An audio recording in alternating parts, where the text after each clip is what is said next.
somebody didn't watch the Rock and John Cena rivals, because guess who came out with shit written on his hand? Yeah. Logan Paul. I sent you the picture. I was like, yo, he got crap written on his hand. Bro, he said 10 seconds worth of crap. In a world where two retired vets decided their phone conversations about WWE and storylines would make a good podcast, only one podcast dares to predict the future, where every move, every feud, every moment is overanalyzed. Grab your number 2 pencils. Get ready to step into the squared circle. This is your front row seat to the storylines as you wish they were written. Welcome to the If We Had the Pencil podcast. Here are your hosts, Sean Green and Matt Jackson.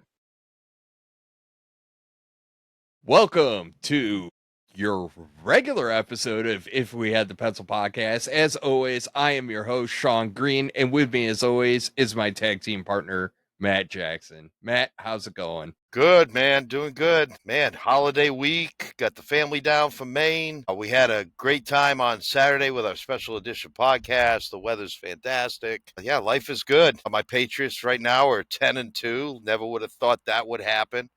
I know. So I'm going to put a caveat. I'm not an obnoxious Patriots fan. Like, No, I got he it. is not. We have a weak schedule, but I still think to be a 10-2, regardless of our schedule, I think we've exceeded expectations. I had them at 8 or 9 wins. They're at 10-2. But when the playoff comes, I think that's where you're going to see the inexperience. And plus, we also lost the left side of our offensive line Saturday. Yeah, I saw that. So Drake is really good at rolling to the right and passing. That might be the standard play call. Just roll right and throw it. Hope for the best. We actually signed Brandon Cooks today, so like to the active roster. So hopefully he lasts a full game. It's like when they signed Nico Hartman, like it was like, oh, he's cool, great kick return. Then he like muffed a punt or something, like, or he fumbled on like a kick return, and then it was like, and now he's hurt, and now he's on IR. We had him didn't even have him for a full game, but Nice. whatevs. It's a weird year this year in the NFL. It's been entertaining, but it's kind of topsy-turvy. But that's what makes sports great. So, as Matt mentioned earlier, if you haven't listened yet, there was a special weekend edition called Sharing the Pencil. It was our first collaboration, and let me tell you, we had Mikey. Shout out to Mikey. Thank you so much for coming on to our podcast and spending time with us. It was a great conversation. We all had a blast, so if y'all haven't listened to it yet, please go out there and listen to it and take it in, because, man, it is 2 hours long, but it is 2 hours long and some really, really great talk. So make sure you go out there and listen to that one. It's called Sharing the Pencil. It's with Mikey from the Biconics podcast. Yeah. And, or if you look on YouTube, it's a BC podcast as well. So it's yep, if BC it's podcast. Yep. Great guys, and they actually want us to go on there. We're going to go visit their house, and do their podcast. And I think we're going to do some future collaborations. And I think it's great because I think the wrestling community can be a very fun community. It can, and it is, especially when people can, share their thoughts, and we got some different perspectives. We talked about TNA, we talked about AEW, we got, those guys over there, they cover the guys and gals. Sorry. Yeah, they got 15 of them. I was just about to say, whereas it's just the two of us. Yeah, me and you, boo. Right? There's just two of us, and they got like rolling deep. He said 15, and you and I are like, whoa. But that's cool. You know what? It doesn't matter. No. Yep. One of those great podcasts, and let me tell you, those guys, just Mikey himself, like, we just had a ball. Even after we finished recording, the conversations that just went on and on, like hour and a half. We could have easily recorded like a 4-hour pod, but we didn't want to belabor it. We got to save a little for the next time. But no, great times. If you haven't heard it, get out there, listen to the pod. And let me tell you, folks, Smackdown was epic this week. It was a great, Matt kind of touched on it before we started here. In ring was amazing. It was some of the most fun wrestling I've gotten to watch. It was really fun, high Yes. energy, really good stuff. So, Matt, let's just get into it, man, Let's friend. rock and roll. So, we kick off the show, and the first thing we find out is Cody Rhodes got his ass beat on his own bus. And, bro, it was great. And, like, this, there was some great storytelling here because, like, Paul Heyman or it wasn't Paul Heyman, sorry, Corey Graves pointing out that Drew McIntyre didn't violate his suspension. He never came in the arena, so he just went whooped Cody's ass in his own bus outside the arena. It was like nice touch. And that kicked off like a great freaking SmackDown because right after that, we get the open challenge with Ilya Dragunov, and he goes up against JD McDonough. Now, we've been talking about JD McDonough for a while. Everybody got a nickname for him. Mikey had a couple, he'll always be the Klingon to me, man, because he's just got that Lieutenant Worf giant freaking melon going on. But, like, damn, that dude can wrestle and wrestle well. There was a lot of great stuff in this match, man. I was just sitting there like, I couldn't have taken notes. I was too engrossed in it. It was a great match. No, it was right from the get-go. And even before that, when Cody got attacked, I mentioned last week, like, we talked about how, again, Cody needed somebody to make his life miserable, and that's true. And I always, with Mikey, we talked a little bit about blood, and I'm a big proponent of blood. I know it was fake blood, but the fact that they made Cody Rhodes look all marked up and bleeding adds more to it. So, I mean, even where they kept the makeup up on the show Monday night. So, yeah, it was a good setup, but man, give me Ilya and Ilya and JD like all day. Yeah, Fantastic match. it was so fun. I kind of went into it knowing it was going to be good, so I'm like, all right, let's do this, but no, it was a great match. And after that, we get like last time is now match. We get Carmelo Hayes and Bronson Reed, and like, man, Hayes is on a heater, dude. Yeah, he Hayes is is. on a heater. And we'll talk about it more when we get to Raw because he had his other match on Raw after this one. But really, what came out of this, two things came out of this. One, Hayes goes over. Two, Cody comes out and gets some payback on Bronson Reed. They get their little payback. They're, stoking the fire for freaking War Games and everything else. Man, pissed off promo Cody is the best promo Cody, man. Because, like, the Barney Cody, where it's like, I love you, you love me, we all love each other. And I can't stand that shit. Like, moving on. Like, no, give me pissed off Cody cutting promos all day, every day. I don't need him to be a heel, but I need him kind of biting in. And, like, and I don't think we've seen that one since KO.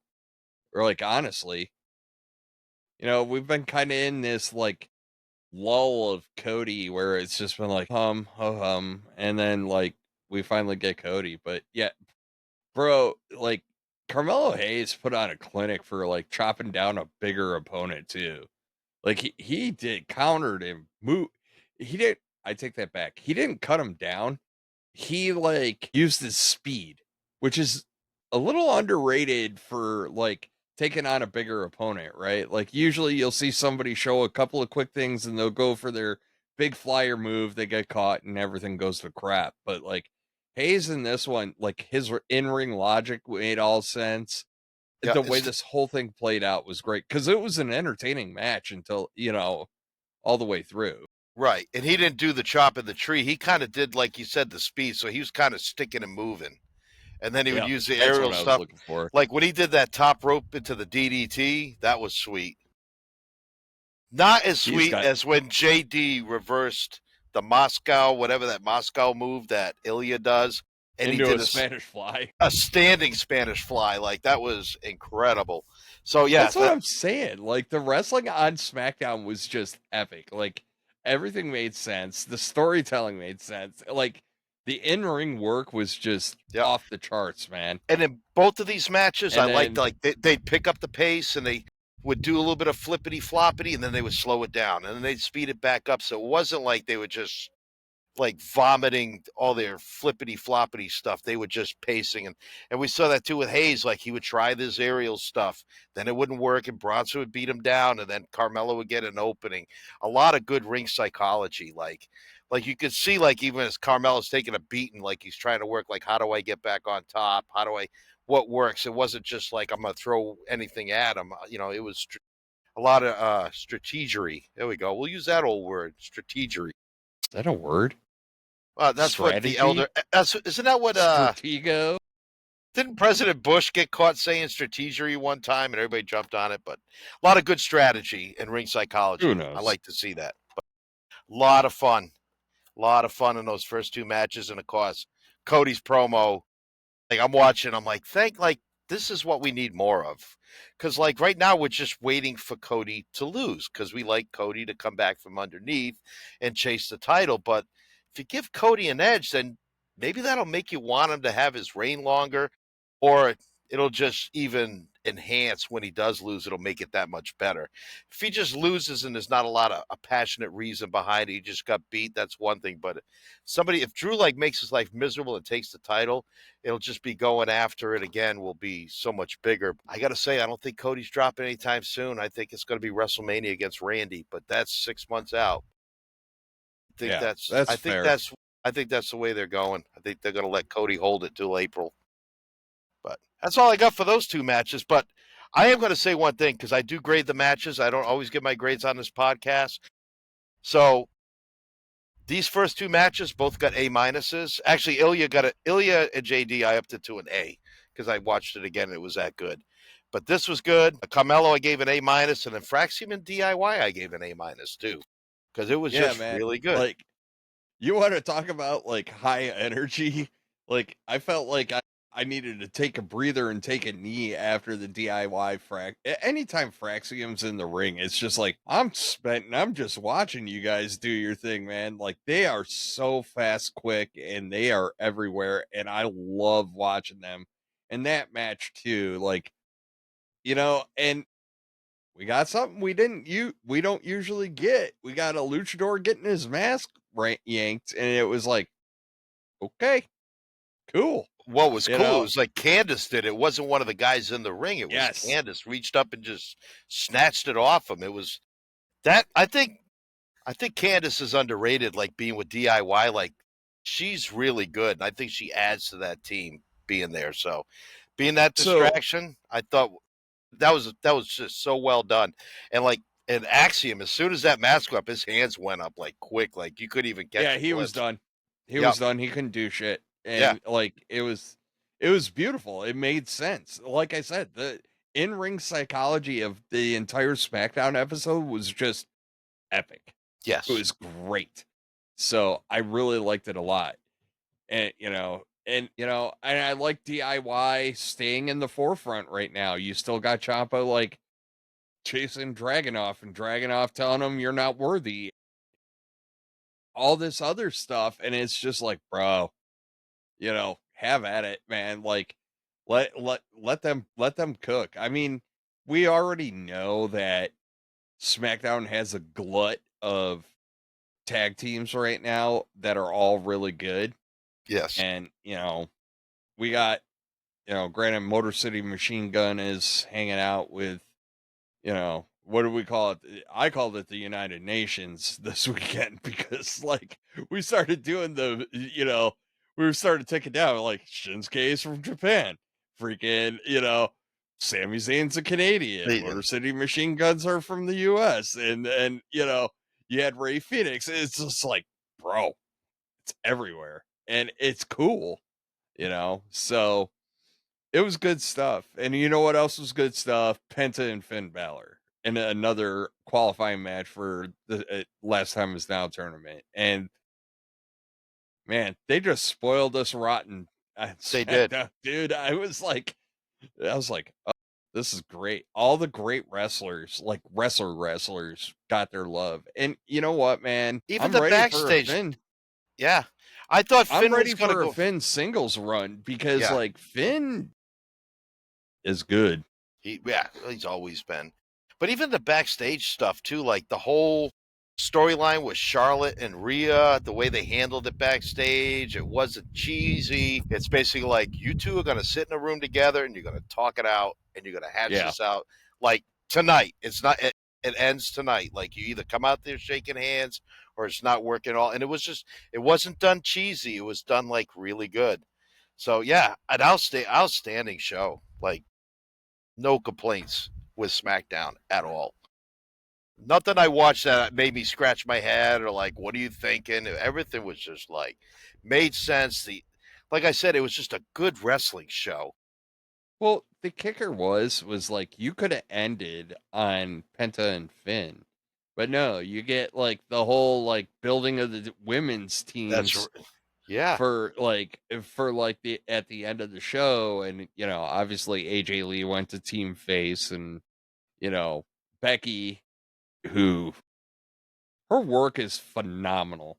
Give me more Becky, man. Like everything she's doing, and we'll touch on it again with Raw, but like, whoo, she's another one that's on a heater, but her character work is on a heater, not just her in-ring. Like she is doing amazing stuff.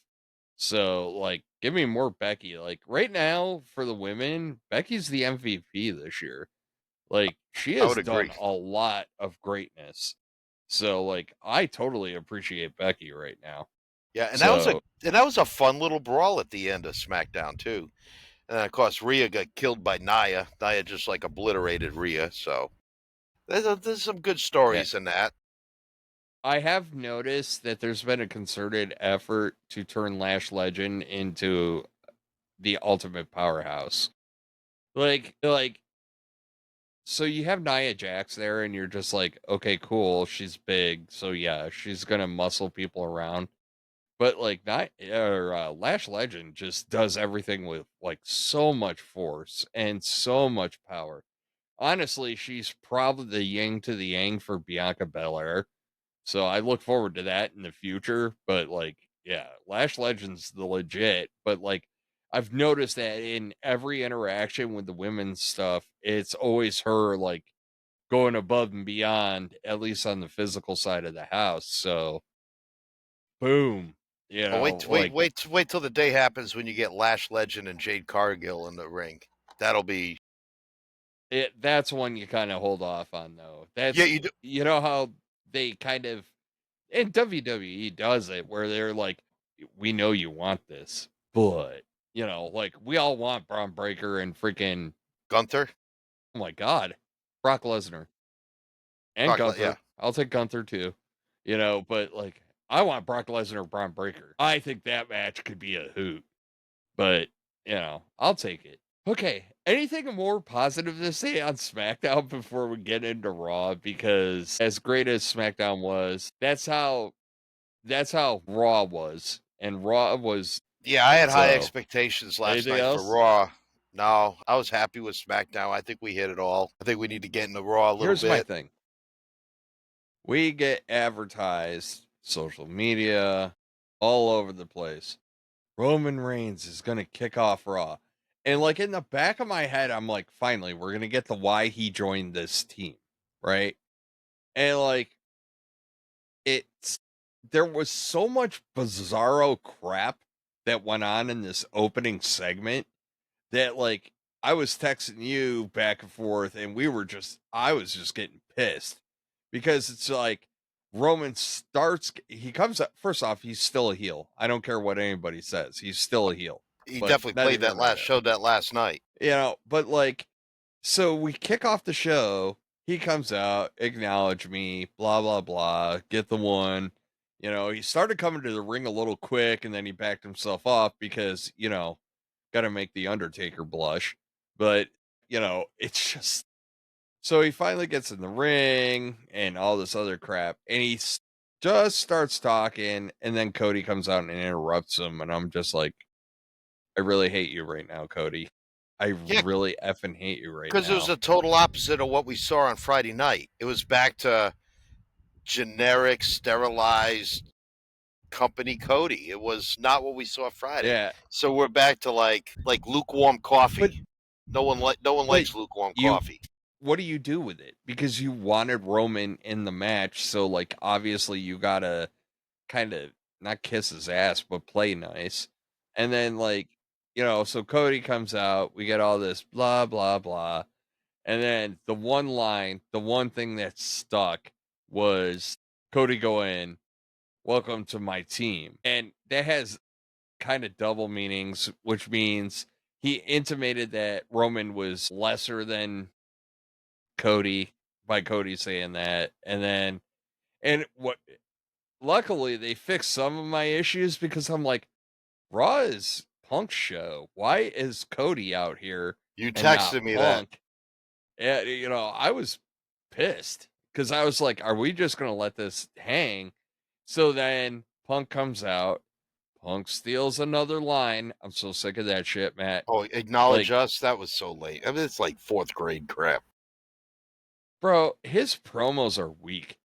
I kind Yeah, shocker, hot take, whatever the hell you want to call it. Like Punk's promos have been weak. Very generic. Not, for a guy Yeah. that's known for the pipe bomb, for a guy that's supposed to be up there with the greats on the mic, he's been like meh, like very vanilla and very generic. And I'm not feeling it. And like, again, I didn't see Punk's reign, so I don't have the nostalgia meter on folks, but like, and then I told you before we started recording, I'm like, you had the literal definition of then, now, and forever in the ring at the same time, right? Then being CM Punk, now being Cody, and forever being Roman Reigns, because like it or not, he's in that territory now, right? Like he's just in the immortal pantheon of WWE. So it's like, and you got shit. Total and utter shit. Yeah, it You was had lame. three of the most biggest. Actually, you probably had all. I would argue all three are your biggest stars, the biggest of the big stars. Two of which are your world champions, and you got crap. Yeah.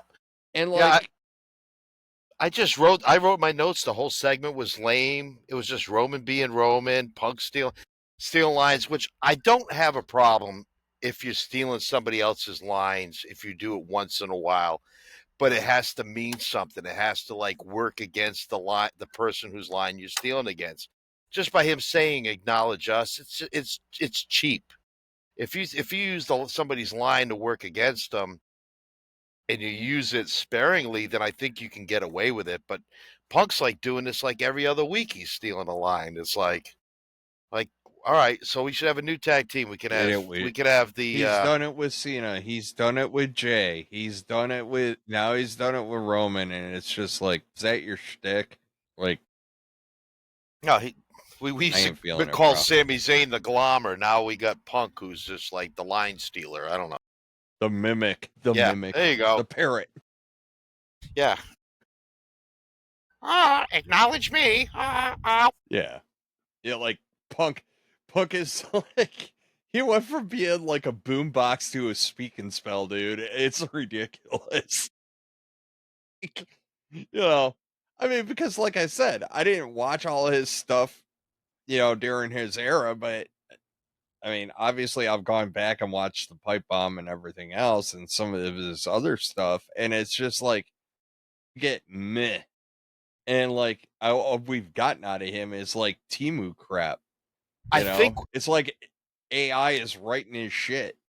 I just wonder if Punk, because he was such a disruptor in his younger year, well, not even, I mean, even his AEW ending didn't end good. He was kind of disruptive there. So I think he's trying to be like the good company guy, and it comes in his promos, but it just comes across bland because I think he's just trying to like erase like some of the negative stuff of his past. So he's trying to like redeem himself. But in your character, you can still be a disruptor. Just don't be a real life a-hole in the locker room. And like, and everything Well, will be fine. he doesn't have to be a disruptor, but you have to like make it make sense, right? Right. Like, Well, what I mean disruptive, like how he would always be like kind of controversial and edgy. He's kind of lost that. He's just like No, and another. that's fine. He's older, wiser, smarter, and that's Right. fine. But like what I don't need is dad joke CM Punk, right? I need something a little more compelling. And like right now we're getting like not even PG era, we're getting G era of CM Punk. It's just it doesn't I don't find it compelling. Like, and it's kind of I feel like him and Roman are in the same boat in a little bit where they're just riding the the fans are nostalgia tripping on them because it's CM Punk and Roman Reigns, so you're always going to get a pop, and they always want to do the ones in the air, and they want the acknowledge me's, and they want to do it's clobbering time and all this other crap, and like, fine, you're riding that, but like, it's boring. Like a couple of times coming back, it's like, okay, cool, dude, you're the world effing champion, and like, I don't find them compelling at all. No. And like having all three of them in the ring, like obviously it was done to set up like let Roman kind of introduce strife. I mean, honestly, if I'm writing it, I got actually Roman going after Punk's belt, not Cody's. Like I would be like, I've had that one. I haven't had that one. Yeah. Like Well, that's a nice shiny belt. It when would he look great with left the my side ring, plates. Punk asked, like, "Who are you talking to me? You're talking to me?" And as Roman walks away, he's like, "Yeah, you'll You just figure it gave out." that smirk. Yeah, like, "Yeah, you'll Yeah, figure it out. You'll find out soon enough." Like, okay, that was good. Like, like it Roman was walked good. away, like just saying that was good. It was just the other. It was I the don't know. stuff into it because, like I said, you have your three top stars, tippity top stars in the ring. Like I said, then, now, and forever was in the ring, Yeah, and you got crap. Dude, it would be like The Rock, Stone Cold, and Triple H all in the ring at the same time, and they bust out with, like, I don't know, playing Sorry or another board game. Like, all right, guys, we're gonna play Settlers of Catan. Like, it was just a waste with as much star power. And I get it, you don't want to blow your load early. As much star power, this better be a great War Games, at least for the men, because the star power on the face team is off the charts. You have a lot of up and comers on the other one, minus like Brock Lesnar and Drew. All right, so there's a lot of star power in this match, yeah, period, right? But it's like, pretty loaded. it's loaded, and like, but again, like everybody's been clamoring. They're like, oh, we're getting all three, and it's just like meh, you know. It's like a belching contest, and like, everybody let out a weak belch. Anyways, Or it's just it's kind of like when you get a hamburger and you can go to the hamburger bar and put all the stuff on, and you just throw so much crap on the hamburger that you can't even realize it's a hamburger under there anymore. It's just a bunch of stuff. Like we should be getting a good It's like hamburger with sending those. somebody to McDonald's and asking them to get you a Big Mac. It's like sending somebody to McDonald's and asking them to get you a Big Mac and you get them a McDouble. Like that's pretty much it. Like, here's your McDouble. I wanted a Big Mac. You get a McDouble. Can I at least get a quarter pounder? No, you get a McDouble. Yeah, So stupid. and All you right, will like so it. after that, we You will get like it. Carmelo Hayes and Gunther. We get Carmelo Hayes and Gunther. And your boy went over, but I don't think your boy should have went over. Put that in my Like, notes. The wrong guy if went over. Gunther's the final, Yeah. He should have man, went over. like, it's Hayes should have went over because like Hayes going over would have been compelling. Like, you could have. They had an opportunity. They should have had Gunther stay out on the count out and just taken the count out. And like, because it saves Gunther. It's just like a little whack thing, and Hayes advances. But if Gunther's the end state for the tournament, I'm not really excited at No. all. No, I don't. Like, if Gunther's the end state, that means Cena's losing the belt to Dom. Like, there's so much crap tied into this. And it's like, okay, cool. Gunther retired Cena, and he gets to say it in a promo. Like, what does it do for Gunther? Nothing. Nothing. Gunther's already had a couple of those moments where you're just like, okay, cool. But for a young guy like Hayes, it would mean a hell of a lot of validation for him. No, it'd be a launching platform for the guy. absolutely. Like, bro, and Hayes was so good in this match. He was. So effing good. Like, I was like, all right, fine. He doesn't get this, which I think is a waste, but whatever their plans are for him, it better be epic, because that dude he's got star written all over him. Even though Hayes didn't go over, I think between last week with Reed and last night with Gunther, I mean, he was so close, he almost won. I still think Melo comes out looking pretty strong. Like, they're not, just because he lost. Does. So I think it enhanced him, it moved him forward. I think it would have been nice for him to get the win. I mean, Gunther's got to be Gunther. Like, I love Gunther, but like, Gunther doesn't have to win everything. He doesn't. This would be the perfect time for me for Gunther to lose a match to Carmelo Hayes, because he's been off for a few months. You could use the excuse of ring rust. He's not at his peak. He's just coming back. And Carmelo Hayes just happened to get one over on him. Okay, good. Then you can run Gunther and Carmelo Hayes back down the road, and you could have some really good matches. So I just don't understand why the writers are just shoehorned in and like these guys in. Like, you had a perfect opportunity with this tournament, which I was psyched about, and I like the matchups. But like, you're not giving us like very many surprises. Okay, Carmelo Hayes beat Bronson by countout. That's about your only surprise. Yeah, they just kind of like, yeah, it was just, well, please stop making it so like before the match starts, we know who's going to win and we're right. Like, trip us up. Make it like, all right, cool. Like, didn't see that coming, but I like it. It's something different. Stop like having the same people win everything. And it's gone on through this whole tournament, and it's starting to sour me a little bit on it, because I was excited because of the potential this tournament had. And now it's just kind of like, all right, we're just going to go easy on the booking here. We're going to paint by the numbers. Like, we're not going to go outside the lines at all. There's been a lot of that lately. Like, I've been kind of ruckus about it, and it's been mostly tied to this tournament. And it's just like, all right, dude, make it compelling, make it interesting, change it up, shake up the snow globe, because like, who do you think is winning out of Solo Sikoa and freaking Gunther? Not Solo. That match is going to be a slog, and it's just like, I don't know, dude. You had gold in your hands.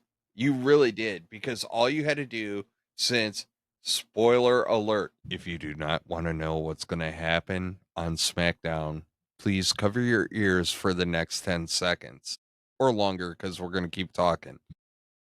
If you're putting Miz back in the tournament and you could have had Miz Carmelo Hayes, like, that's a no effing brainer. Yeah. Yeah. That's like, you made something compelling, but no, we had to, whatever. I mean, the only hope is that, like, if Miz somehow pulls it out, like, I don't know the results of that match. I haven't really, like, sought out the full-on spoilers on it. I just know he got picked as the guy.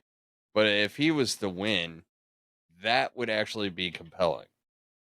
Like, him going through the tournament, it'd be something the rest different of the way, and him being the last guy, I could get behind that. I really, in the back of my head, though, I'm just going, Sheamus was supposed to win this. Yeah, I really do. I think Sheamus getting hurt screwed everything up. Yeah, I could totally see that happen. That's just a possibility. Definitely a possibility. So maybe that's why the Miz is back in, and we'll see what happens when we watch SmackDown Friday night. So, well, at least we know one part of the show we can look forward to Friday. Hey, man, we're on this John Cena kick right now. So Dom comes out and starts cutting a promo, and we get a little Cena appearance. Psycho from Micro League Wrestling, which is a great series. Vince snuck into the building, slipped in a segment, into the damn show because this was the most Vince thing of Vince things ever. But Now, I thought it was cool. I liked how they did it. It was it was funny. okay.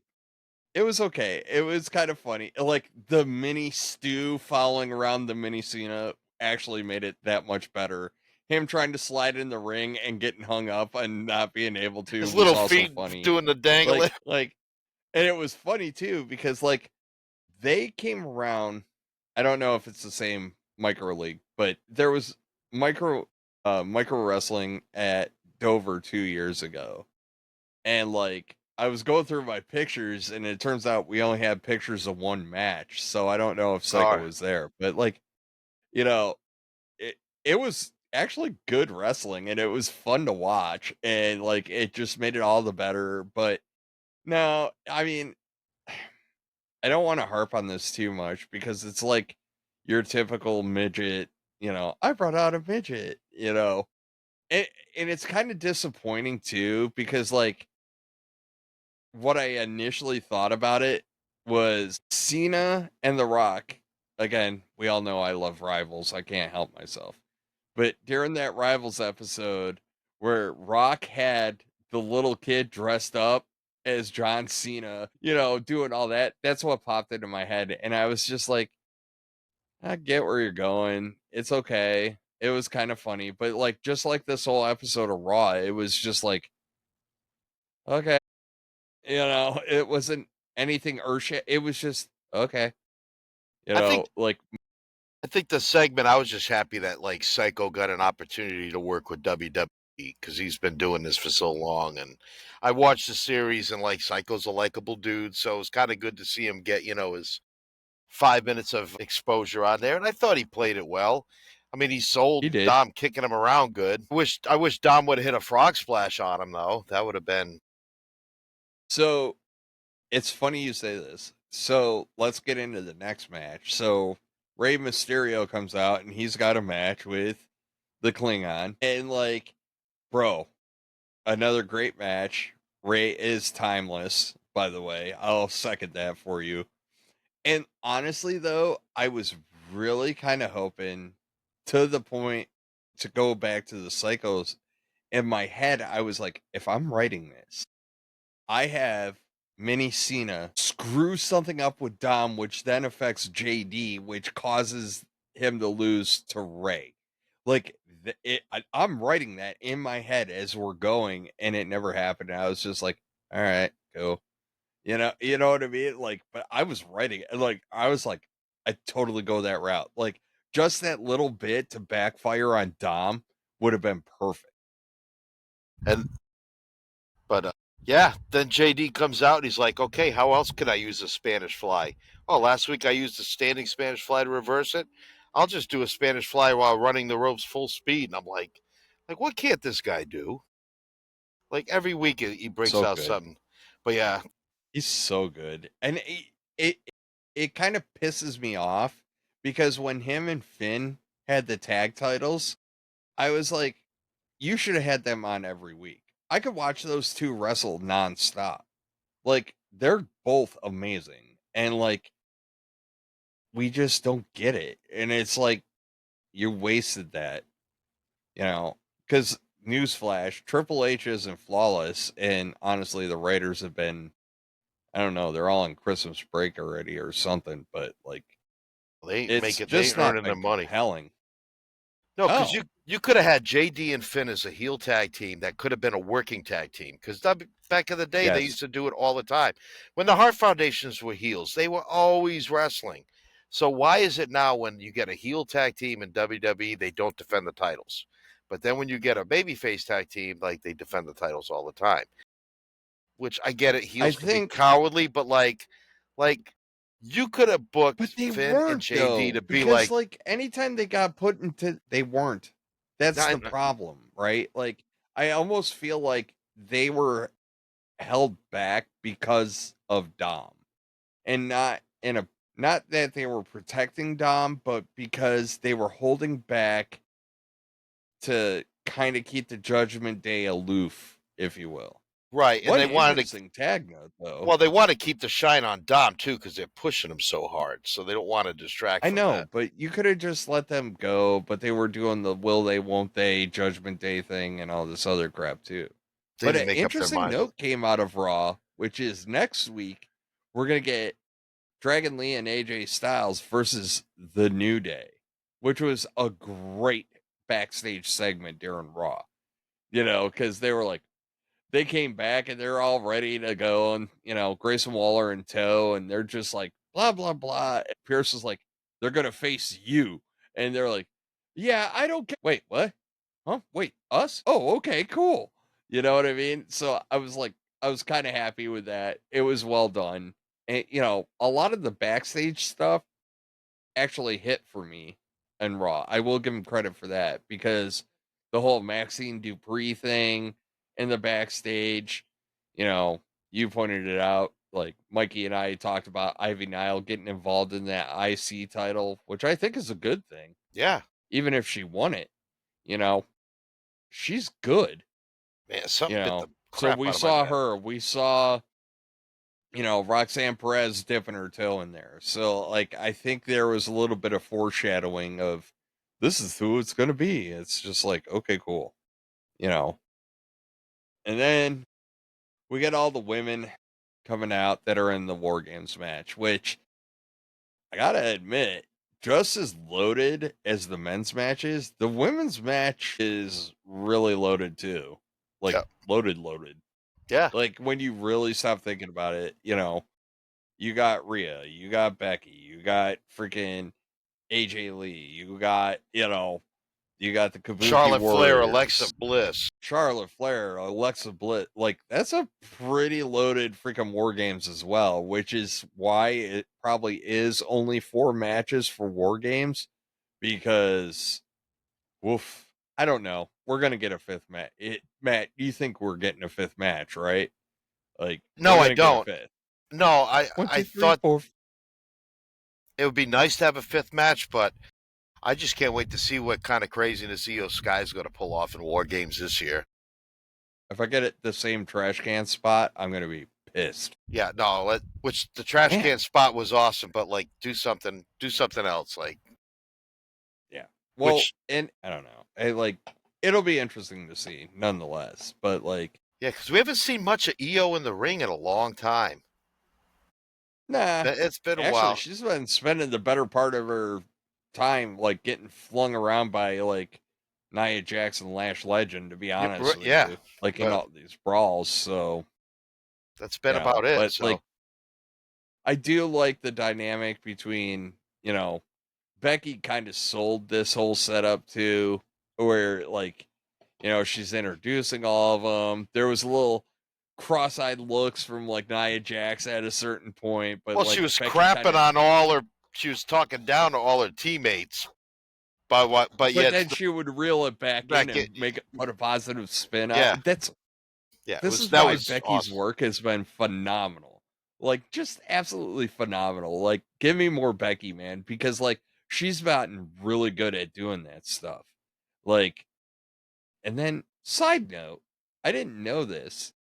So there's a new Star Trek series coming out called Starfleet Academy or something like that, right? She's in it. And Really, like I saw pictures of her in it. You wouldn't know it was Becky Lynch. Like it's really well done. Like the makeup work. I mean, you know it's her. You can see the facial features, but like, yeah, props to her, man.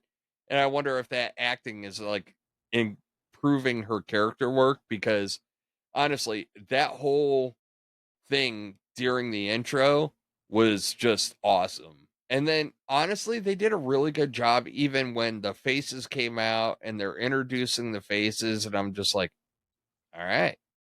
Yeah, like, you know, it's like here are your teams. Not that we didn't already know, but like it was well done. And we get a little bit of a brawl. Have at it. Bro, damn you, you had like the Cox perfect like Wi-Fi. frozen screen like ever. Oh, I'm sure. I'm sure it's a good look. It's never when you're looking your best. No, It's a screen it freeze. was. It was a great freeze frame. It was a great freeze frame. Freeze So frame. all I was saying was and Anyways, well, it's funny you mentioned that. So growing up, we had an AHL affiliate in Rochester. It was called the Rochester Americans. They're still there, but I don't live there, so I got to say that. Anyways, They were Freeze under the Frame was like Rangers, one of right? their biggest songs. Yep. Oh, Sabres. It was the Sabre? Okay. They've Was it been ever? Sabres affiliated forever. I think they had a brief stint where they were affiliated with the Panthers, but Okay.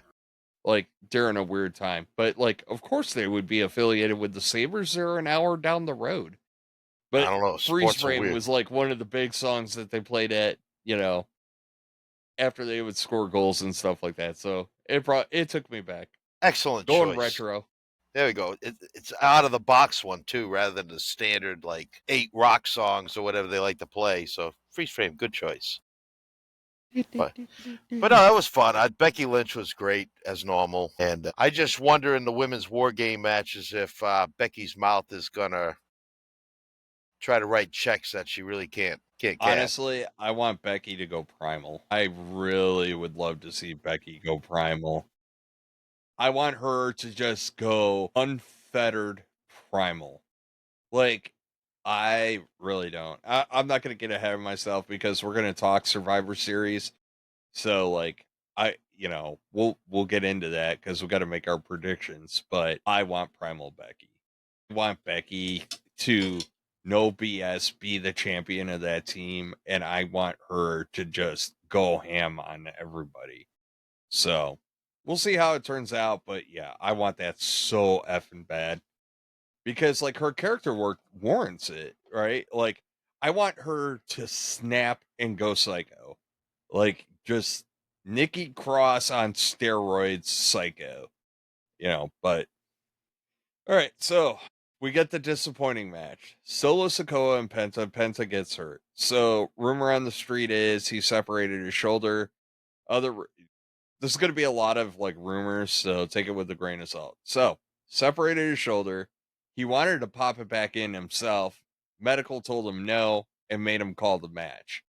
So, the other rumor mill, which came out today, is Solo was supposed to go over regardless, which makes me very much so question the writers again. Like, what is more compelling? Like, because what are we getting with a Solo Sikoa Gunther match? Like, honestly, like, ask yourself that effing question. What am I getting out of this match? And it's just, their styles are so similar, it is just going to be a slog.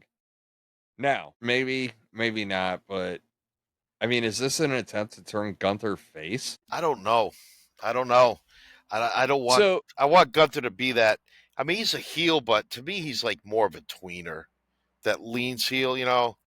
Like he has but let's, he has qualities. Like he has good qualities because the ring is sacred. Like, and you should respect the ring. And he's not over the top heel, which I think now with his new character coming back, I think they're going to bring in. We talked about it, Mikey, more of that Walter character where the ring is sacred and there's no room for the outside shenanigans. So I think you're just going to see, and you don't see Gunther talking as much crap. He did a little bit against Carmelo Hayes, but he hasn't talked hardly, but yeah, like, I don't know. The reason I bring up a face turn for Gunther, we are getting Walter music again, which isn't that different, but still, it's noticeable. And now he's got this match with Solo.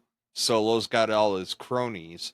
Gunther doesn't have cronies anymore. So, like, are we getting a situation where the other guy gets involved, costs Gunther the match, and Gunther just goes nuts?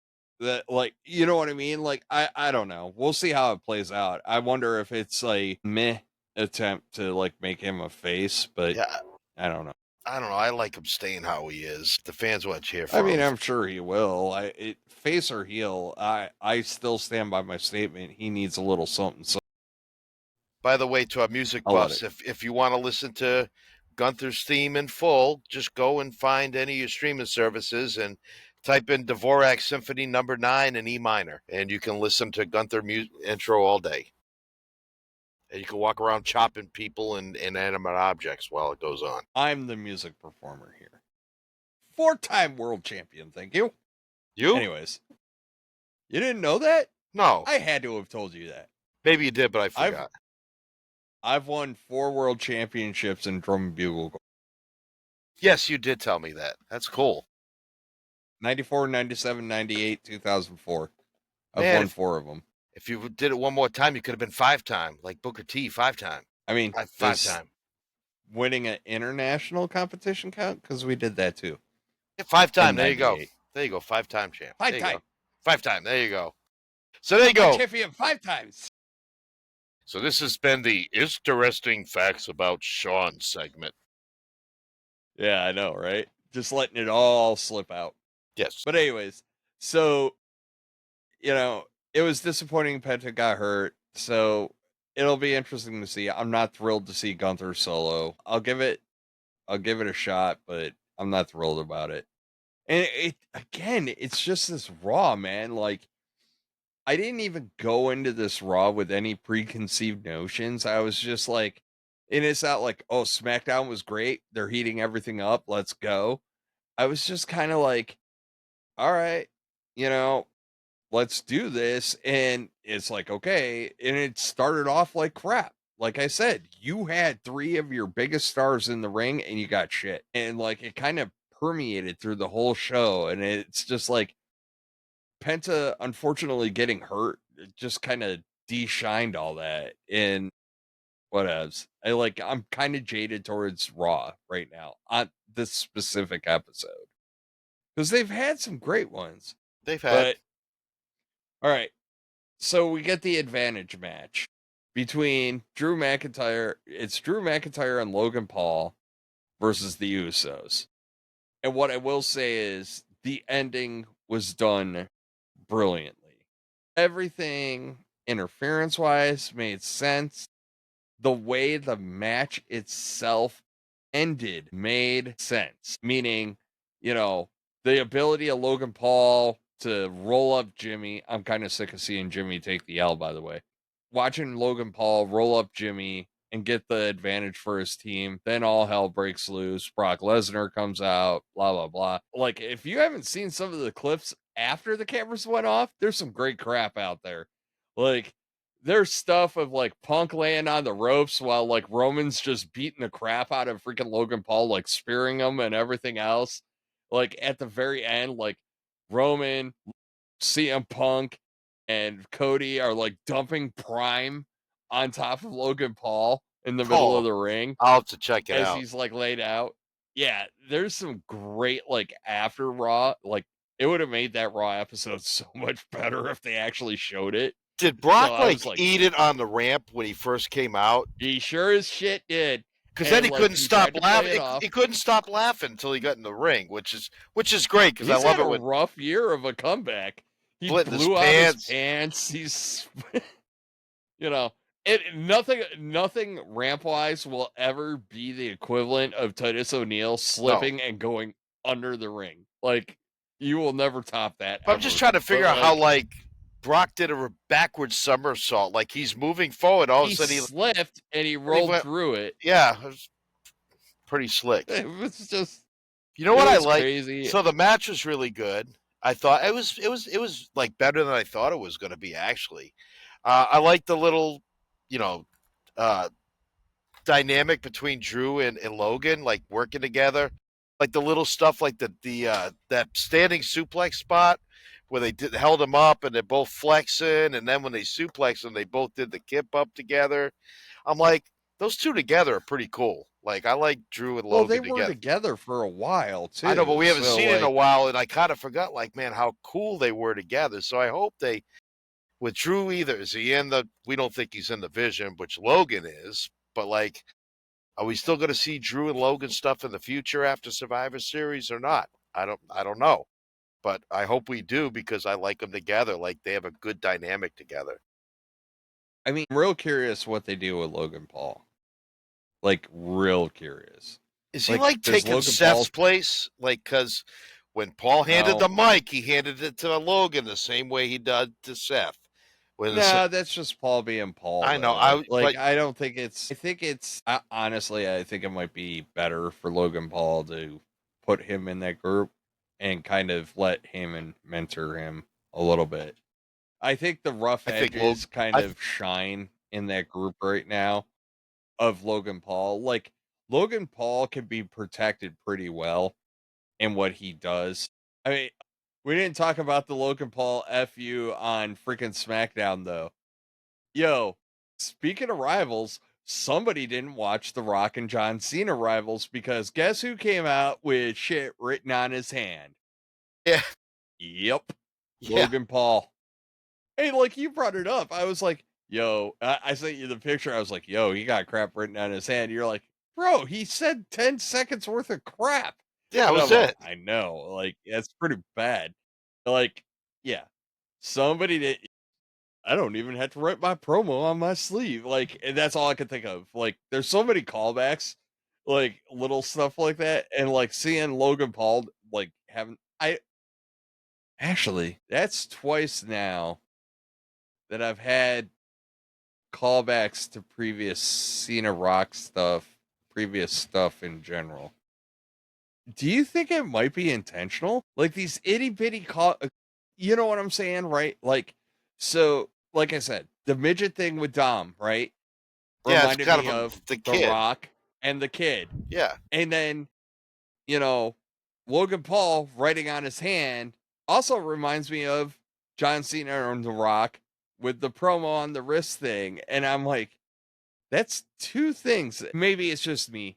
Like maybe it's just my insta association thing, because let's be real, we don't really see a lot of original stuff in wrestling much anymore. Like you see cool stuff, but not original, so to speak. So like everything harkens back to something. So I'm like, hmm, that's Well, two instances. That's two yeah. instances that I had a little callback. Well, they also have us You conditioned know, with, Triple H and his Easter eggs and his little subtle hints that, hey, if you blink and you see something backstage and you missed it, you'll be confused later on. So watch everything. So I think we're in that kind of like state of alertness, like, oh, and then it gets your mind thinking. So, I mean, could it be a throwback or is it just a coincidence? If Logan Paul was doing something currently with John Cena, definitely think it'd be a throwback. But I don't know, unless they're just all throwing like these little Easter eggs just to kind of give that's homage what to I was wondering. it. It could That's be. what I'm gonna keep an eye out If because it if I see a third, if it's it a is, trend. it's really cool. If they're doing that, like that's pretty cool. But if it's just because Logan Paul has memory issues, then I'm like, oh, that man, you should learn your 3 sentences that you're But going to say I've before seen that guy cut promos. I've seen that lengthy. guy cut promos before, lengthy ones. So you're telling me he needed to write down shit for like a 10-second promo? Like, I don't know, man. Unless the script changed at the very last minute or Maybe. something, Who right? knows? Like, Yeah, but you got Paul Heyman there too. Like, you could have covered that crap up real easy. So I don't know, dude. I wonder if they're doing it. That's all I'm saying. I could be wrong. I could be wrong. it'd be cool if But they I were. wonder if they're. Be real cool if they were. But yeah, That's such a tinfoil hat theory. It's great. I love it. I like it. All I right, like it Matt. too. It's that time. It's that time. It's Excited. war games. War games. I can't do it like Regal. Well, So you're not it's British. war games time. I am not. I am very much not. And my ancestors are from Scotland. Anyways, all right. It's time to get into war games. And I want to get the fun one out of the way first.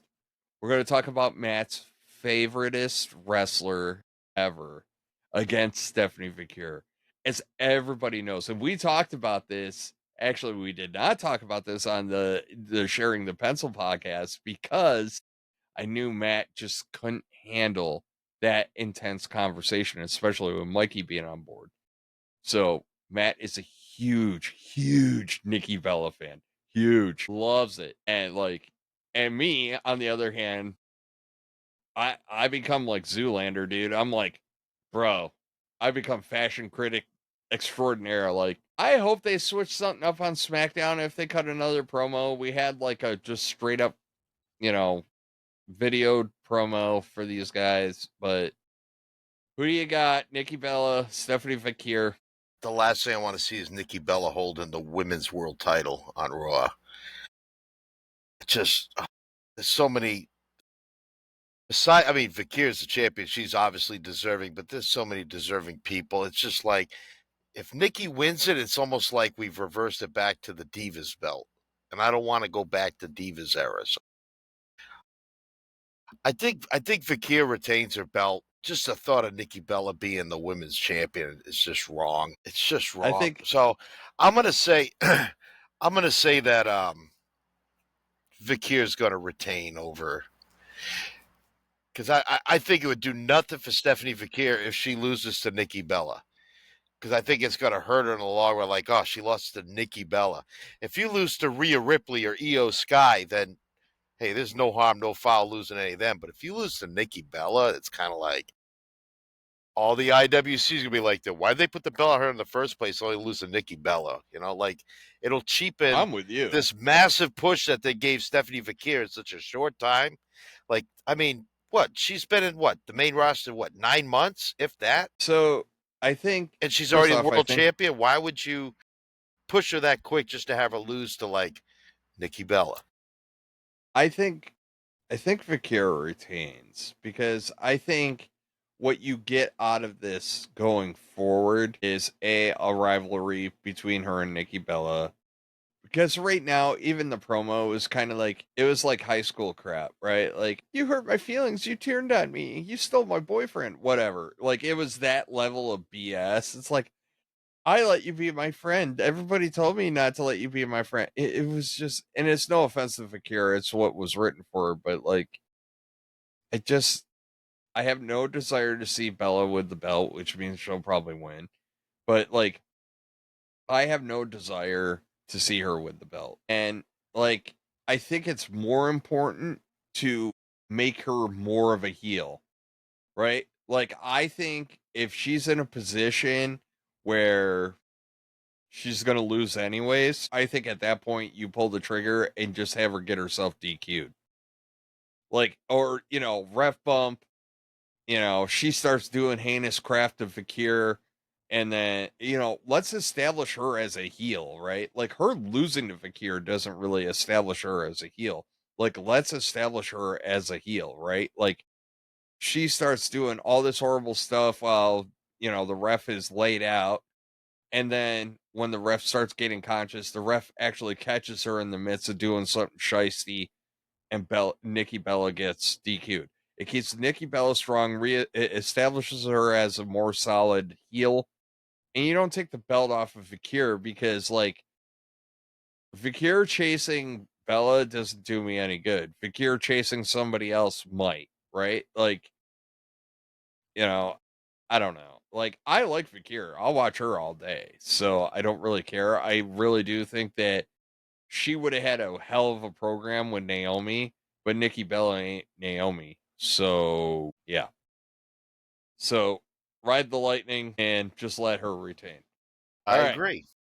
This one's going to be tricky, because this ties into the last time is now tournament. So, right now, we know 2 out of the last 4 slots. So, it's Gunther Solo on that match. And like I said, I haven't looked at spoilers for SmackDown, so I don't know. All right. Dom and Cena. Who do you got? See, I'll let you hedge. I want Cena because I think Cena needs to have the belt for his last match. But now, like, they've taken out Carmelo Hayes. I mean, depending on who's in the finals, so like who we see wins Friday night, I mean, that could change my decision as much as it right after SmackDown. But for right Who's now, left? Who's left? So it's Rusev and whom else? LA Knight's still in it. LA Knight's got the mystery opponent, which ends up being The Miz. Okay. So who's Rusev up against? Man, I gotta go over who won. Solo, you said you got Solo, Gunther. Hold on. All right, so we know Gunther, we know Solo. Man, you're making me go back through my notes. All right, you ready to ruin it? Let's ruin it. It's Jay. That's right, Jey Uso. Okay. All right, listen, folks, you're going to want to skip over this, because this is going to be spoilers for SmackDown, because I just saw them and I'm not. It feeds into these selections and we got to let it go. Knight beats The Miz. Jey Uso beats Rusev, which means your final 4 is Solo Sikoa and Gunther, and Jey Uso and LA Knight. Yeah. All right, so now that intrigues me because there's unfinished business with Jay and LA Knight. Man, I think you got to give LA Knight the tournament now. Oh yeah, Cena retains Saturday, and then I have him against LA Knight in his final match. LA Knight wins the Intercontinental title, gets that last match against Cena, and that's going to be what has to push him into the main title picture rather than being the guy that was almost there. So, yeah, I think with the way it's going now, and sorry about the spoilers, folks, but I think this makes our predictions maybe a little bit make more sense. Because if The Miz would have won Friday night, then I would say The Miz is in the finals, but they blew that. So great job, WWE So you're creative. telling me LA Knight is beating Gunther? LA Knight is not fight is LA Knight fighting Gunther or is he fighting Jay? No, he's fighting Jay. What I'm saying to you is, and this is why this match is hard to call. The problem is that it's Gunther versus Solo and LA Knight versus Jay Uso. Okay? Yeah, I'll go with LA So Knight over Jay, and then he beats Gunther in the finals. Because man, the dude is so over. it It's we'll talk about the tournament later. yeah, But I think it feeds into who do you think is winning out of Dom and Cena? It really does, because yeah. here's a news flash. If you think Gunther is the final opponent, Cena loses. If you think Jay is the final opponent, Cena loses. But if it's Knight or Solo, well, Knight is the only one out of the, because I don't think there's no way in hell the Solo's winning. None. no, and Zero. he's on Nada. SmackDown. So why would you put the Intercontinental Champion on a guy who's on the other brand? I will throw crap against the wall if Solo wins the tournament. Okay, but I think it feeds it, and I'm going to tell you right now. I think Cena's final opponent is Gunther, and I am taking Dominic Mysterio in this match. Okay, I think we're going to get a shitty IC belt holder just to give him the Grand Slam, which pisses me off. So unless you're going to put the title around somebody that needs it, and 2 out of the 4 people in the final 4 do not need it in any way, shape, or form. Solo getting it, but Solo is SmackDown. IC title is Raw. I don't care if you think it matters, which means Gunther's on Raw, LA Knight's on Raw. So if you get Gunther LA Knight, if LA Knight is going to beat John Cena, then yes, LA Knight. I don't think they're going to go face face. I think it's going to be the respect thing between Gunther and John Cena, and I think Gunther's going to win. So I don't think you ever in a million years want to put a IC title on Gunther. So therefore, unless Gunther feels like the title has been disrespected by Dominic, and how it's like he doesn't have to use the Cena thing. Maybe he wants to restore the prestige to the belt because maybe the belt is as sacred the ring. I don't know, but it you're still does. talking yourself into it. Yeah, We which have means like spent 2 weeks. We have spent 2 weeks now. Yeah. 2 weeks bitching about how lazy the writing has been. yeah, 2 weeks, especially for this tournament. They have gone full on chalk, and you're telling me all of us, nah, no, Dom's winning. I'm taking Okay. Dom. all right. I'm taking Dom over Cena. So It'll be a fun match. so if but Cena Dom over if Cena. Cena wins Saturday night, do you think that affects the tournament? Yes. Okay, so do you think WWE? Yes, you could make an you make an argument for Gunther because, like you said, it's probably the best angle for Gunther, which is I took my title back because all you bums have been, wasting my title reign. Which him having the IC will let him ramp up a little bit after being off the screen for a while and let him come up.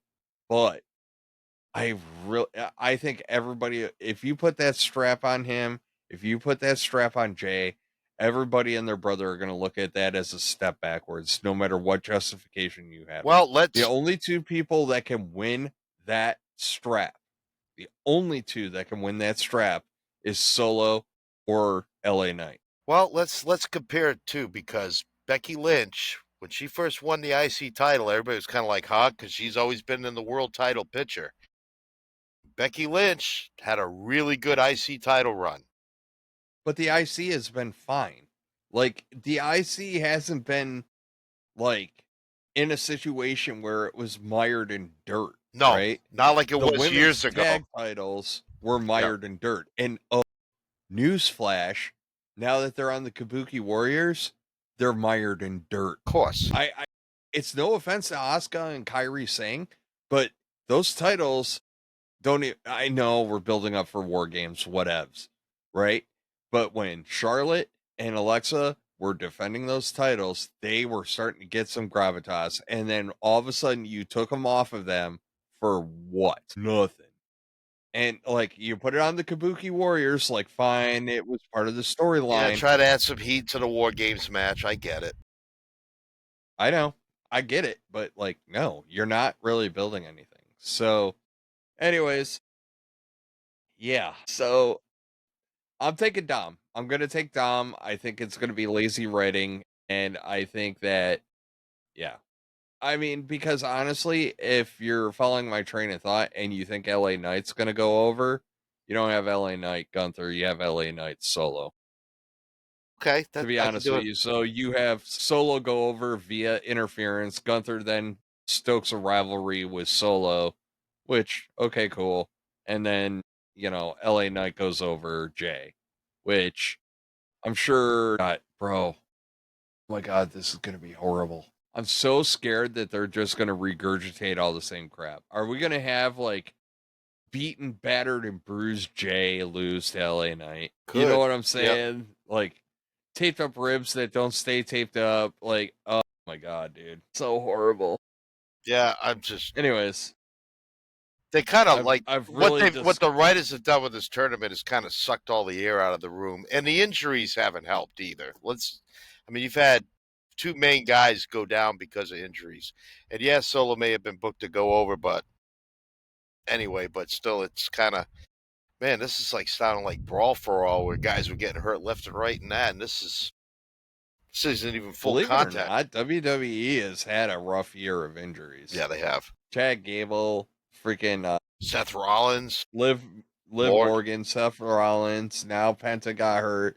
Sheamus got hurt. That's a bad run and some big ass you lost talent. Ray earlier this year, right before WrestleMania with his injury.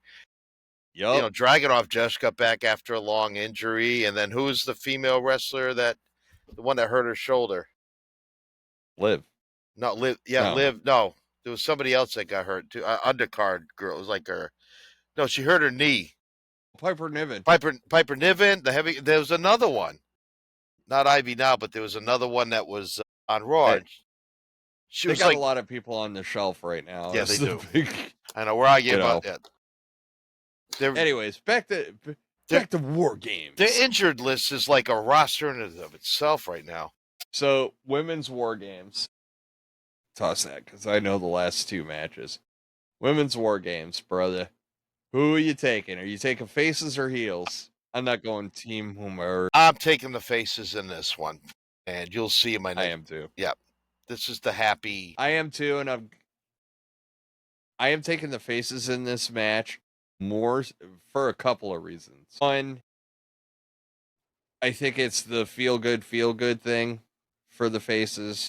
Two, I don't think anybody gets hurt if the heels lose. Like they'll get theirs in, but like heels have been kind of going over in their brawls and stuff like that. So, And three, I think everybody wants to see the faces go over.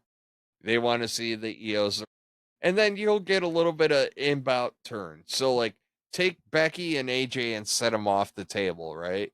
Maybe then we start getting friction we get that reignited friction between Charlotte and Rhea. And you know what I mean? Maybe those two groups of faces at the end of it start going head to head. But no, I think the faces go over on this one. I do too. And the other reason is because I'm taking the heels in That's I was just going to say that's why I took the face because I don't want the faces winning the men's war games. I'm sorry. That no. Roman is going to facilitate a situation where Punk and Cody end up taking each other out, and they're going to blame each other. But in reality, I think Roman's going after Punk's title. I'm going to be honest with Yeah, you. I think so too. Like, I know they're teasing the either or thing, but I think he's going after Punk's title. And I think so, all right, this is more crystal ball stuff. So I think Roman wins the Royal Rumble. I would have Roman win the Royal Rumble. Hear me out. Because then he's got the pick of the litter. So everybody's going to assume that he's going to pick Cody. And he picks Punk. So then you got Punk Roman at WrestleMania. And then you have Randy Cody. So Randy wins the Chamber. That So works. Randy Cody at the Chamber. Woo. That works just fine, or you can That's perfect. vice That versa. is perfect. That is so effing perfect. Or And you, then, or Randy could win the Rumble, and then Roman could win. No. Because Well, I guess because it would take him off the table. I just think I would do it the other way for the reason I said. I it'd would be more have shocking if Roman won the Rumble. Roman. So you have Punk, you have Cody, and I would have him declare that night right after he wins the Rumble is like, and I would even have Roman say, "I'm coming to get my title from you, Punk," and like have him go after Punk. Be good. We've already seen Cody Roman, right? Like, I hate to say it, like Roman Punk, it's probably night 2. Like, honestly. But then also it could be. Now I want Roman and Cody, but you could have the argument that Roman and Cody are 1-1, and that this should be a rubber match. But I don't give up. I don't push aside Randy and Cody just so I can get Roman and Cody. To me, the money No, is with because Randy and Cody. because if I'm building it's in Vegas, I'm building a mega card right now, right? Yeah. And Punk Oh, we're not going to Roman wait until 3 is weeks before the show to book the card like we've been doing. Punk Okay. Roman is huge. Yes. And I would definitely have Roman look at him and just be like, and I would have Roman sell it. Be like, I've already had that belt. I haven't had that one. I want that one now. I'm a belt collector as it is. I collected so many belts, they had to make me my own. You know what I mean? Like, I would have Roman do that. Like, I haven't owned that one yet. I need to own that one. And, like, have Roman go after Punk. And I think, because if you have Roman go after Punk, it would be just so delicious. And like, if you held back Seth Rollins and he's ready to come back in that window, The problem is where does that leave Braun beautiful. Breaker, Bronson Reed, and Logan Paul and all this mess? Who cares? I know, but like You'll find something for him to do. it's getting I ain't worried about them. getting They're pretty young. it's getting pretty crowded They're up at young. the top. They are young. That's true. We can wait. I don't know how much longer we have with Roman and Punk and Randy and Cody. No, I blow this off. Like, first off, like, they got vilified for going back to Vegas. It's going to be one of the most expensive tickets that WWE has ever had. First, we'll hear about the great gate numbers because, they're charging an arm and a leg in your firstborn and a stool sample and a blood sample and everything else. But, like, no, you go. I'm telling you, I'm booking that, man. I think you swerve everybody by having Roman choose Punk. You still leave the door open for Randy. Now I have Randy Cody, which is definitely a. If it wasn't Roman Punk on night 2, then Randy Cody is easily the main event. But Roman Punk is buku dollars, especially with an entire WrestleMania season to freaking build that crap from Rumble on. Yeah, I do that in a heartbeat. 6 million ways to Sunday, dude. 6 million ways you're right, to Sunday. because if you have Roman do it first by winning the Rumble, then you got 3 months to build up this match with Cody at WrestleMania. But what you also get is you have until Elimination Chamber to stop building something up with Randy and Cody.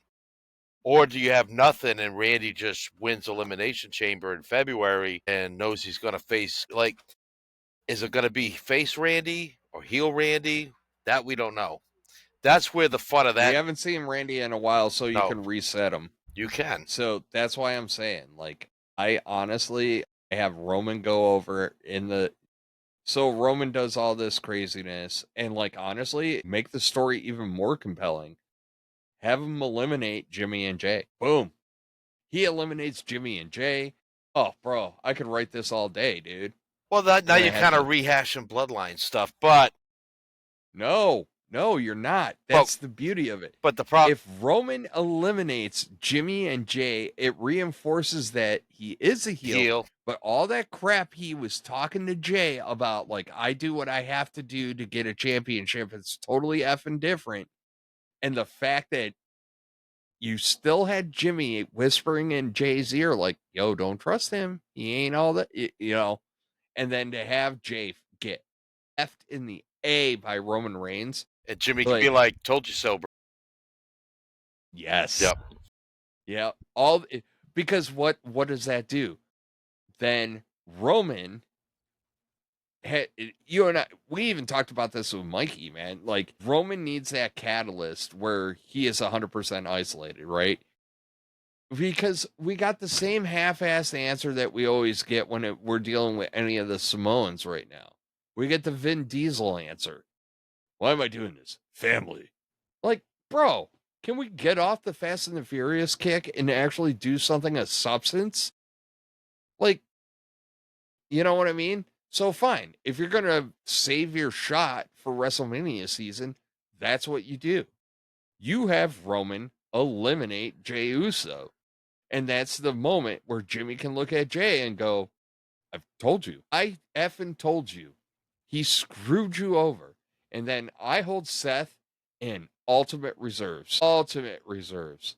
And then right when the match is getting ready to close out between Punk and Roman, because he's in both of their heads, dude. Both, especially Roman's. So if you want to keep the strap on, yep. Now you have Seth come out. Doesn't even have to do anything. He just becomes the distraction for Roman. He's been in Roman's head a hot minute, man. And Roman has not gotten his comeuppance on him. So so then what you do is Roman's isolated. He alienates his family during Rumble because then there's no more, no more playing the family card, right? Like dog, you did us dirty. It's always about you. You can say it's about family, but it's always about you. It's only you when it comes to you know what I mean? And like he finally does that, which gives his character substance. And bro, woo. Well, It's gonna be a fun time. We'll They're see not how gonna it do plays. any of it, but it's gonna be fun. I'm wired up, man. Like I like it. I'm all for it. Maybe you should try to get yourself on the Make-A-Wish list with the WWE writers. Make up some phony illness. Write all of WrestleMania season. There you go. But no, I think it'll be an interesting show Saturday night. I just hope it's good because with all this talent, I want blood. This show, yeah, me too. Someone. I want blood, and I want blood and if I don't get blood in the men's match, when I got Lesnar, Roman Reigns, I got freaking. I mean, yeah, I got the Usos, but like, if I don't get blood in that match, I am going to be pissed. I want Cody can bleed. I want to see everybody bleed. And I'm not saying it needs to be profusely, but I want to see the cage getting used. I want to see the metal getting used. I want it to be just brutal. Now, that being said, if I get my blood in the females match and it's Becky Lynch doing all the damage, okay. There you go. But yeah, I'm looking forward to it. I'm looking forward to our diatribe too, like back and forth. Like that's the exciting part. Pre-show starts at 5, Survivor Series starts at 7, but Should it's be gonna be a good weekend. It will be. Good times. But all right, Matt. tell the folks where to find us, man. I think we're all through it. I think we gave our are. predictions. We good. We expounded on some stuff. So yeah, please check us out on YouTube, TikTok, Instagram. Also, you can find us on Apple Podcasts and Spotify. And again, please check out our collaboration that we do with Mikey from BC WrestlePod. Great guy, and we're looking forward to working with them in the future. But again, thank you for your likes. Please like and subscribe. It kind of gives us a boost with the algorithm, and it gets us exposure to other people as well. So, yeah, please like and subscribe. Comment. Again, we read all comments, and we try to respond to as many as we can. And with that, that's all I got for this week. And looking forward to Survivor Series, and happy Thanksgiving to everybody out there in internet land.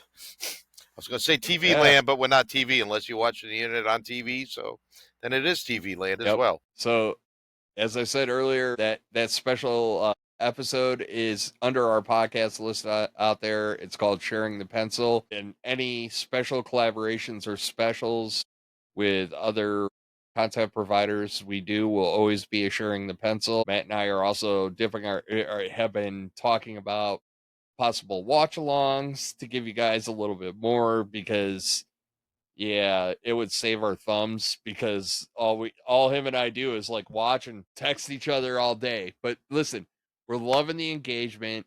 We're loving hearing from y'all. We love all of you. By all means, seriously, watch that Sharing the Pencil, man. It was some great topics in there, and not our standard format. But we're looking forward to it. I look forward to doing the Survivor Series Wargames recap. Next week's going to be a blast, man. It will be. And then the week after that, John you Cena. are all warned, I travel again. The week after that, I travel again. Ironically enough, speaking of John Cena, as Matt goes, you don't see me. Ironically enough, after the coming back from my travel, I'm flying into DC the same day Cena's having his last match. So go figure. Anyways, folks, like, subscribe, follow us on all the platforms, give us your comments, continue to engage with us on social media and everything else. And we'll talk to you guys next week. Everyone have a great one. Enjoy Survivor Series. We're out.